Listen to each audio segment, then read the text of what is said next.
So we are Yevamot, Mishnah Daled, fourth Mishnah. Mishnatenu ba'a lelamed. Our Mishnah comes to teach us. She'ota halacha sheshaniנו במשנה א'. It comes back to the first Mishnah that we learned before, that we said 15 אנשים פותרות צרותיהם. It says there's 15 type of women who have a relationship to their brother, and if they are not eligible to do yibum, then none of the sister wives don't need to do yibum וחליצה. אינם אלא לדעת בית הלל. All this is according to the house of Hillel. שכן נחלקו בה בית שמאי ובית הלל. בית שמאי disagree. בית שמאי disagree, and we're going to see if they disagree, what's going to happen now. They're going to happen now that according to one of them, all the ones that are the children that are getting born are mamzerim.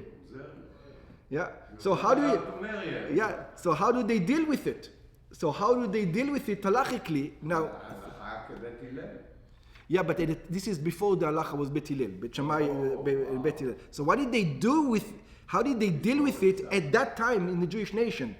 Afterwards, once they say that halacha is Bet Hillel, then it was okay. But before that time, it was for many years. On that city they did this. On that city they did this. These guys called these guys mamzerim, and these guys. How did it work? So like this. Beit Shammai matirin hatzarot. So Beit Shammai says you only של 15 העריות שנמנו במשנה א'. Beit Shammai says you're allowed to marry all the tzarot. You know, there's no such thing. That's right. So Beit Hillel says if your daughter, for example, let's take the example like this. A niece is allowed to marry her uncle. A man is not allowed to marry his aunt. But a niece is allowed to marry her uncle. So let's take an example. Good. There's three brothers, Reuven, Shimon, and Levi. The three brothers. And Shimon married Reuven's daughter. Shimon married Reuven's daughter. Shimon passed away. Yeah? But besides marrying Reuven's daughter, he's got another wives. Right? So Shimon passed away. Reuven now is not allowed to marry his daughter, of course. He's not allowed to marry his daughter. Not only is not allowed to marry his daughter, or the other wife is not allowed to. That's according to the house of Hillel.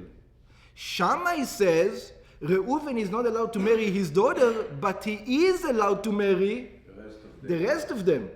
So Shammai now marries the rest of them. And Hillel, the house of Hillel, says all the product, this is a forbidden relationship. All the kids are mamzerim. How are you going to deal now with it now? Okay? So the 15. Levi could marry them. Now, Levi is safe from all opinions. Yeah. Here in English it says that Beit Shammai permits that. They don't insist that you do it. Yeah. No. Permits means that you have a responsibility to either do yibum or chalitza. You don't have to marry her. You can also say, I refuse to marry her. But you have to marry her or to give her divorce.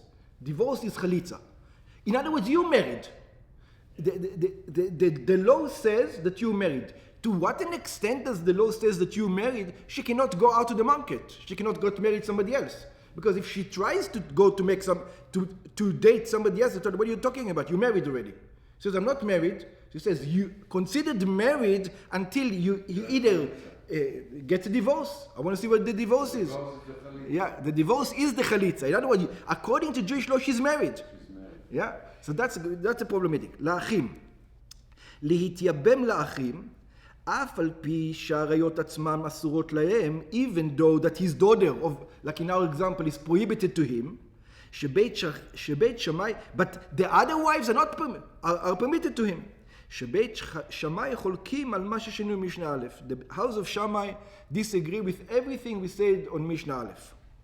ש15 עשרות העריות פותרות צרותיהם. In Mishnah Aleph says that if one of the sister's wives is prohibited, they're all prohibited. Beit Shammai says no, only the one that's prohibited to you is prohibited. ואינם סוברים שדין צרת הערווה כערווה. In the house of Shammai do not hold that the sister wife is also prohibited. Okay. ובית הלל אוסרים. In the house of Hillel, prohibited. She says she is as forbidden to you as much as your daughter.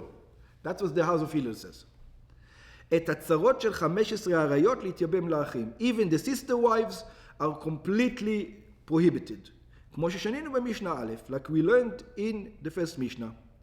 יש מביאים בגמרא טעמם של בית שמאי. So let's try to understand the reasoning of the house of Shammai.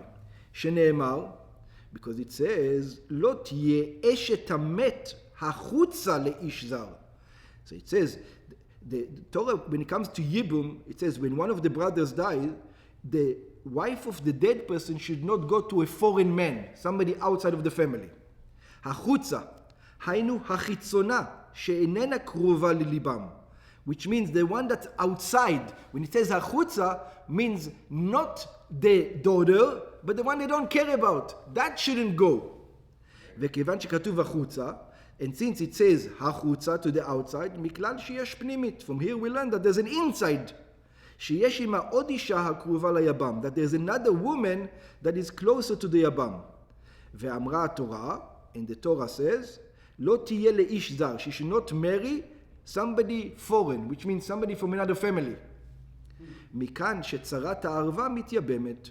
From here, the house of Shammai learns that the wife, the sister wife, as long as she is not prohibited to you, you are allowed to miyabem her. ברם בית הלל למדים מפסוק זה. That sounds like a good verse to learn it from. But Beit Hillel learned from the same verse something else. שאין קידושים של זר תופסים ביבמה. They learned something else. They don't learn הקרובה and הפנימית. They don't learn outside and inside. They learn, no, it just means what it says, that she's not allowed to marry somebody else. We're not דורשים also another explanation to it.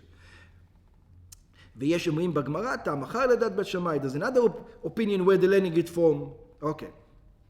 So now here comes the problem. Chaltzu, let's say, to make the situation both to Beit Shammai and to Beit Hillel, they decided, you know what, we try to avoid all these problems, mamzerim and everything. Let's not have this problem. We're going to make sure that at our time we're always going to do chalitza. And then she can get married to somebody else. So then there's no problems. Or yibum or chalitza. Oh, yeah. always. So we'll make sure that one of them will get done. In other words, yibum is going to be a problem, mamzerim, right? So let's say at that time it says chalitza. So you think you solved the problem? You didn't solve the problem. Let's see why not. Chaltzu. So if you gave chalitza, in other words, you gave chalitza to the other wife, yeah. Hatzarot shel ha'arayot. You can't give chalitza to your daughter because you cannot even marry her. But you gave chalitza to the other one. According to the house of Shammai, you need to give chalitza. She'asa ma'aseh chalitza. You know what's the problem now?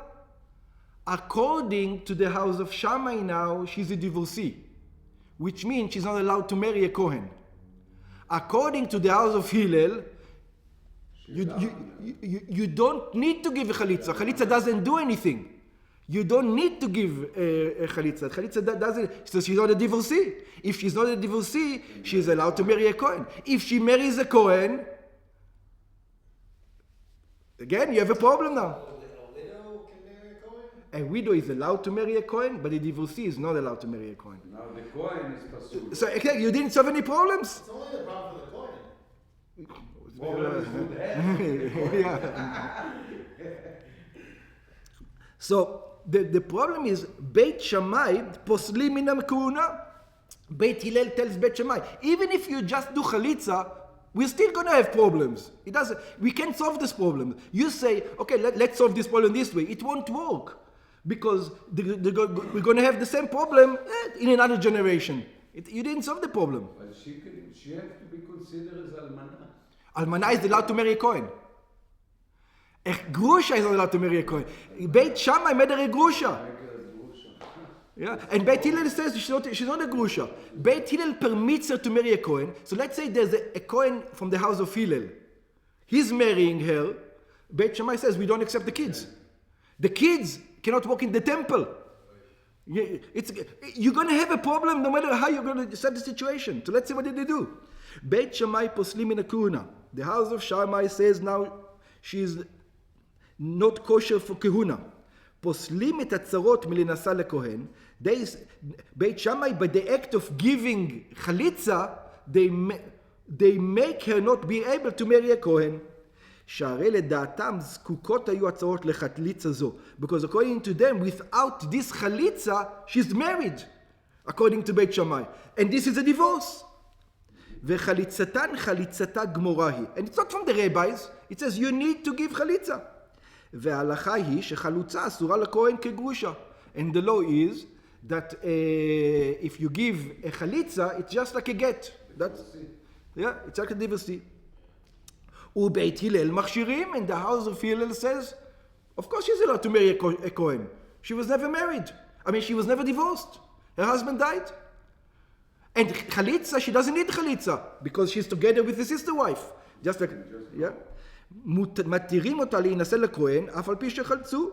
He says, even though if you want to make chalitza, make chalitza. You're not doing anything. You don't need it. לפי שחליצתן שלא לצורך הייתה. The fact that you give chalitza, so what? It's not necessary. ואין זו נקראת חליצה. And it's not called chalitza.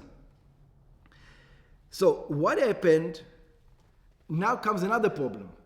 What happened if the sister wife nitiyabmu? In other words, the house of Shammai makes a yibum. The house of Hillel says you're not allowed to make a yibum. And the house of Shammai says, yes, you have to make a yibum, not you're allowed to. It's either you have to make a yibum or chalitza. Yeah? You have to do one of them. So they decided to marry her. So, Beit Shammai machshirim, the house of Shammai says, I'm allowed to marry her, so I'll marry her, the sister wife. Matirim otan lakohen, sharei nityabu badin. So even if the house of Shammai is a Kohen, he's allowed to do it. ובית הלל פוסטים אותם מלהינשא לכהן. בית הלל say, she cannot marry a Kohen. שהואיל ולדעתם נתייבמו באיסור, according to the house of Hillel, the yibum itself was not allowed. So even the opposite now is also going to be problematic. דינן כדין אישה שנבהלה למי שאסור לו. So it's a woman who had a relationship with a prohibited person. And a woman who had a relationship with a prohibited person is called the zoina. She's called the zoina. She's not allowed to marry a Kohen. So all the Kohanim from the house of Hillel are not allowed to the house of Shammai, and all the Kohanim from the house of Shammai are not allowed to the house of Hillel. So how are you going to solve this problem now? שנעשית זונה, וזונה אסורה לכהן. A zona is not what we call today zona. A zona is someone who had forbidden relationships. Any forbidden relationship, it doesn't matter what. Yeah? זה לא עריות. Yeah, forbidden relationship, also arayot is the forbidden. Any forbidden relationship. זה עריות. Any forbidden relationship. No, not just arayot, anyone. Any forbidden relationship. Against your will also? What? לא. Against your will, like rape? No, rape is something else. No. Yes, but even rape would make her. You don't call her zeu, but yes, even that will make her prohibited to a Kohen, for example, and things like this. Yes. So all forbidden relationship in the Torah נקרא עריות. Yeah, very good. And it makes a rezona. חשבתי עריות, And it makes a rezona. אבל זה עריות, זה הכל בגדר עריות. Yeah, but think about this. For example, אני חשבתי עריות זה רק ללכת עם אמא שלך, only to go with your sister, or this, זה עריות. So for example, over here we have. Go out with another woman. We learned already 15 plus 6. Okay. We learned 15 type of women which are arayot, and then 6 more. Your daughter, your aunt, your this. And there's more. Another woman, is that called arayot? Is she married? No. If she's not married. So a woman can sleep. זה נקרא עריות? So let me explain. I'll give you an example. A woman can sleep with all the Jewish men in Israel. All of them. And she's not a zona.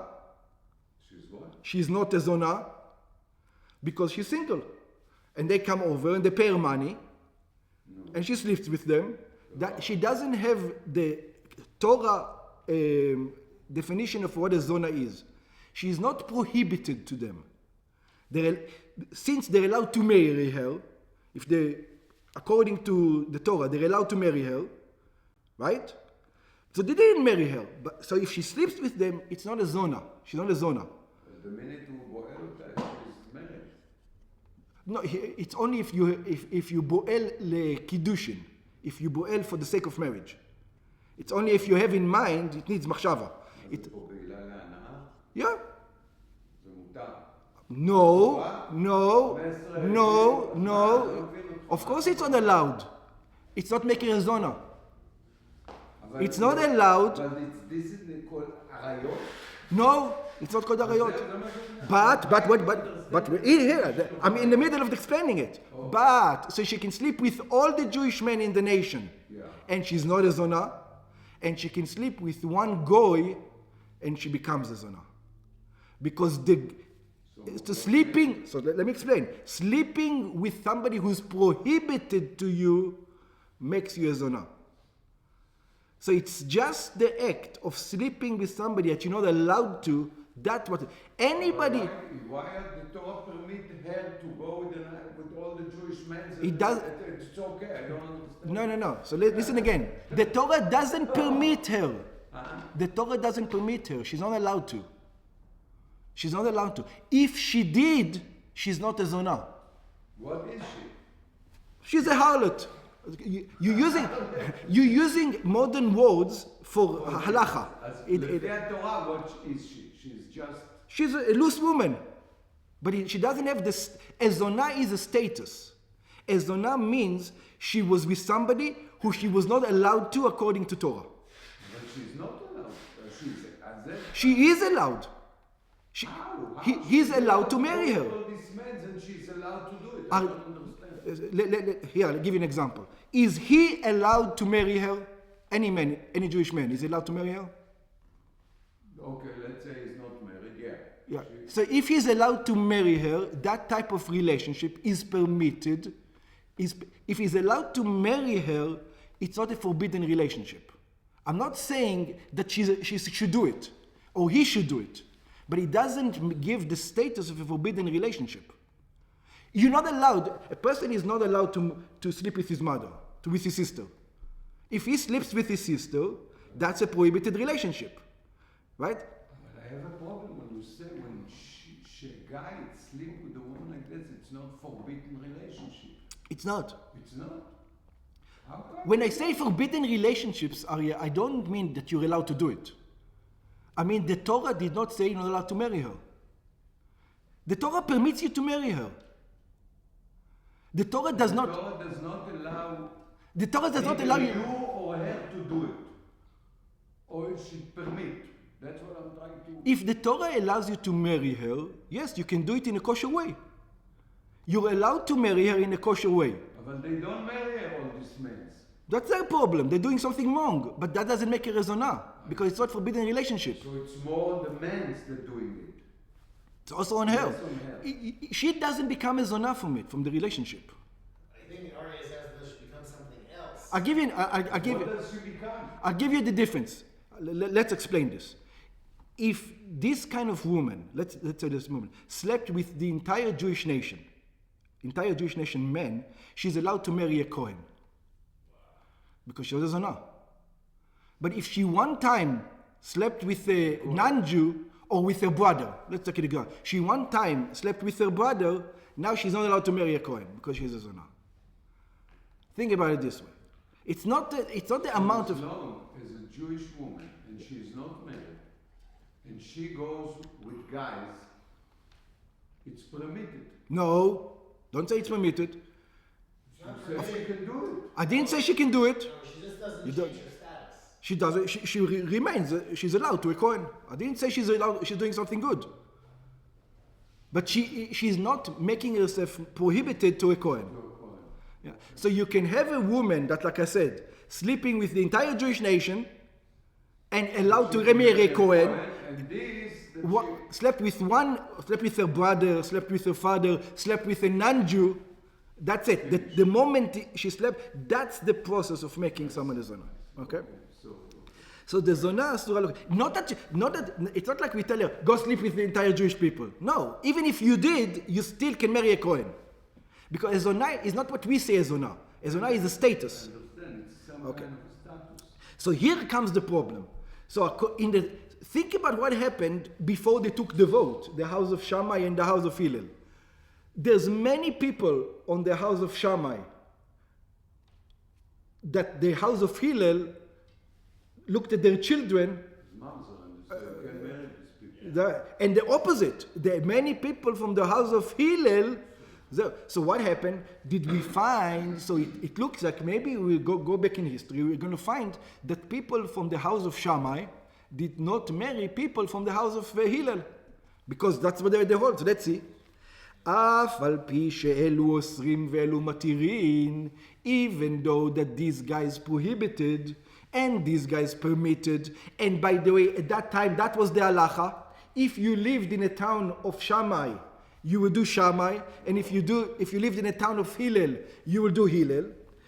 Even though Beit Hillel osrim et tzarot arayot, the house of Hillel prohibited the sister wives lehitiabem laachim, to make a yibum to the brothers, ובית שמאי מתירים אותם, and בית שמאי permits it, ויש שאין גורסים פסקה הזו בשביל זה, okay, אלו פוסלים ואלו מכשירים, and this one says these people are not good, and these are not pure, and these are kosher and these are not kosher, שאם חלצו צרות העריות, that if they got חליצה, בית שמאי, and they marry the Kohen, בית שמאי פוסלים ובית הלל מכשירים, ואם נתייבמו, and if it was ייבום, בית הלל פוסל, בית הלל says the ייבום was no good. In other words, she's not even married, she's not, in other words, the kids are mamzerim. The kids are mamzerim. ובית שמאי מכשירים, it says, בית שמאי says, no, my kids are not mamzer. And that's happened. It happened in their generation. There were people that the house of Salah says, he's a mamzer, don't get married to him. Yeah? ונמנעו קשרות לאלו, פסולות לאלו, and look at the beautiful thing. לא נמנעו בית שמאי מלנשא נשים מבית הלל. Still, there were marriages between the two camps. How you explain? Oh, how can you do this? ולא חששו לצרות ערווה, and they weren't worried about the prohibition of the ערווה, שבית הלל פטרו מחליצה, that the house of Hillel said she doesn't have חליצה, ולדעתם אסורה להחרים עד שתכלות. According to them, she was prohibited until she's going to get chalitza. And what are you marrying her because she's prohibited her? ולא בית הלל מבית שמאי. So in other words, בית שמאי didn't mind marrying women from בית הלל, and בית הלל didn't mind marrying the opposite way. We'll explain why soon. אף על פי שבני הצרות שנדמו דברי בית שמאי, even though that the sons of the צרות that made Yibum, like the words of Beit Shammai, mamzerim hem ledivray Beit Hillel, they're mamzer, according to the house of Hillel. Sharei beisur eshet achem alehem. It says you're not allowed to marry your brother sister. Ve'eshet ach on shokaret. And not only a mamzer, you get a kares. The person who does such a thing gets a kares. Ubnai chayavi kritot mamzerim hem. And anybody who, the father, if the father, the punishment for the father is a kares, then the son is a mamzer. מכל מקום, לא נמנעו בית הלל מנישא נשים מבית שמאי. Nevertheless, they both married each other wives. מבואר הטעם בגמרא. Says, how can you do that? According to you, it's a mamzer. What are you doing? And it's a mamzer deoraita. It's a mamzer from the Torah, according to them. Not a mamzer דרמן. ומבואר הטעם בגמרא, so the Gemara gives a reason. לפי שהיו מודיעים אלו לאלו. They still made sure to marry each other, and they would tell them, these ones you cannot marry. These ones you can marry. If there would be a problem according to halacha, they would tell each other, hey, this one you cannot marry, but this one you can. This one you cannot marry, but this one you can. In other words, they will know the halachas of both ways, and they will tell them, this family is problematic because it happened in Yibum, you cannot marry her. But they didn't stop getting married to each other. You see how important they thought that once we make the Jewish nation into two camps, it's the end of the Jew. We're going to have two nations over here. So even though it's mamzerim, according to the Torah, they say we continue to marry each other, and they made a point to marry each other. Just let us know if we are allowed to. Yeah? כיצד נהגו הלכה למעשה כדי שלא ייכשלו בדברים שמחמירים בהם. In other words, they told each one what there was a yibum over here, you should be careful. In that family there was but the continuation, they made sure to continue to marry with each other because it was so important to them to keep one nation. Even the danger of yibum and chalitza, it's very important. The same thing we have, by the way, we're going to see that we have it in a modern way also today. This thing, you think that was the only problem? It wasn't the only problem. There's other problems. Everything Beit Shammai and Beit Hillel were different. So anything in the kitchen that Beit Shammai says kosher, Beit Hillel says it's not kosher, and the opposite. Anything Beit Hillel says it's not kosher, Beit Shammai says it's kosher. So what happened? Now you can't eat in his house? So what happened? The people from the house of Shammai cannot eat now in the people from the house of Hillel. And the people from the house of Hillel cannot eat in the people from the house of Shammai. You have a problem now. You can eat in somebody else's house. You can go to the chasana. You can't go to the wedding of somebody else. What did you do? How did it actually work? So we're going to see. Yeah? כל הטהרות והטומאות שהיו אלו מטהרים ואלו מטמאים, all the purities and impurities, not only that, you go to Yerushalayim, right, during the regel. According to Shammai, this guy is pure. According to Hillel, this guy is not pure. Everything. Food, kosher, the whole, if you think about it, it's a crazy time to live in. It's two nations. What are you talking? How did they get along? To halachot. Yeah, it's two completely different religions. It's two different religions. This one says permitted, this one says not permitted. לא הביאו לידי פירוד בית שמאי ובית הלל. And nevertheless, all the things they made sure to stay in unity, even though they're two different religions. שמכל מקום לא נמנעים להיות עושים טהרות אלו על גבי אלו. They didn't prevent themselves to do the purity, these ones on top of this one. Let's explain. כלומר, they made sure to do this. For example, by the way, you have similar things today. You've got Lubavitchers, you probably know, that only eat Lubavitcher Shchita. Right? We only eat Lubavitcher Shchita. We come into your house, you say, you want to eat? Says, no, thank you. It's not Lubavitcher Shchita, I don't need it. Yeah? But your pot, I can borrow. I'm going to take your pot, even though in your pot there was never a Lubavitcher Shchita, and I'm going to cook my Lubavitcher Shchita in your pot. And why did they do it? Not because they needed to do it. To show that it's okay. To make sure that we're together. So in the things that they could be together, they made sure to be, I'm not going to eat in your house. But you know what? I'm going to come to your house, I'm going to cook my meat in your pots, and then I'm going to eat in your house. And enjoy it. Yeah. Yeah. כלומר, לשאול כלים אלו מאלו, they continued to borrow vessels one from another, להשתמש בהם בטהרה, and that vessel was 100% pure, just like today. Maybe I don't eat Lubavitcher Shchita, but I will come to any religious person and use the vessels. This is the halacha today. This is what we do today, to make sure the same thing is the house of Halaza. מהטעם שבאנו לעיל, from the reason that we said before. Why? שהיו מודיעים, but sometimes the pot itself would become really impure, even according to you. So if there would be such a case, the guys will tell each other, this pot you can take, and this pot you cannot take. Even though that sometimes the pot would have a problem, they would still borrow from each other, to make sure that they're one nation. שהיו מודיעים אלו לאלו כיצד נהגו בדברים שמקילים בהם. They would tell them, you can take the fork, you cannot take this pot. You can take this, but you cannot take that. ובא המשנה ללמדנו, the Mishnah comes to teach us, שחיבה ורעות היו נוהגים זה בזה. They were still looked at each other as brothers. לקיים מה שנאמר, האמת והשלום אהבו. Even though we don't hold like you, not only we don't hold, your son is a mamzer. I'm going to marry your family. I'm not going to marry your son, but I'm going to marry your daughter before the son was born. Because that's not the problem. She's not a daughter. So I'll marry your daughter. I'm not going to marry your son because it's a mamzer. But your daughter I will marry because she was born before this whole situation happened. That's how important it was for them to keep the unity of the Jewish nation. Now, I don't know how many years it was like this, but you realize that it can't. Yeah, but Very high level of yeah, people. that's why I said it can't last for many, many years. That's probably why they said one day, excuse me, we can't do it anymore. Let's get one halacha, all come together, because maybe for us, we're good with each other. Next generation is only going to be this way. Yeah, it's only going to be happy this way. And that's what they did.